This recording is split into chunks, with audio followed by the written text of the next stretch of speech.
Mayong balita alang sa mga pet owners dinhi sa syudad sa Sugbo. Matag Huwebes sugod alas 8 sa buntag hangtod sa alas 4 sa hapon, adunay ipahigayon nga low-cost spay and neuter operation ang Cebu City Government pinaagi sa Department of Veterinary Medicine and Fisheries kun DVMF.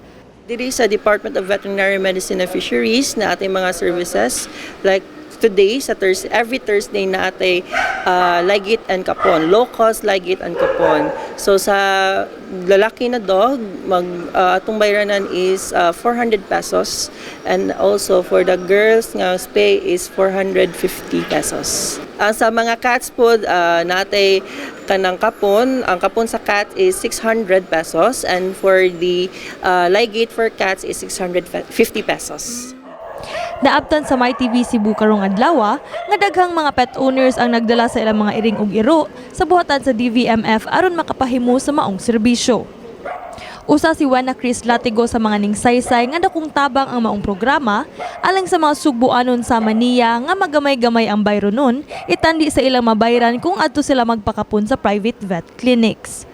Dako kay ni siya tabang namo labi na ka sa mga pareha namong mga dili gani kaya ang atugid sa klinik nga para sa kapon nila kay pila gud ang magasto na mo dinhi niya pila ray gasto gamay ra din kanang kuan sad mas dali siya diri ba o kanang kuan lang pud siya kanang dili gani siya hasul kayo nya paspas na mag-waiting na lang para na lang siya schedule.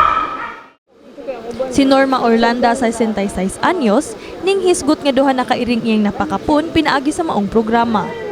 Pagkahibaw na mo ba nga nail kanang murag mas libre di o kanang mahog na gyud nga libre kay barato mo nga kuan okay kay lang service diri mo matagad gyud ka unya kuan ba dili sayang imong pag-ari kay bisag kuan na ila magyud kang accommodate.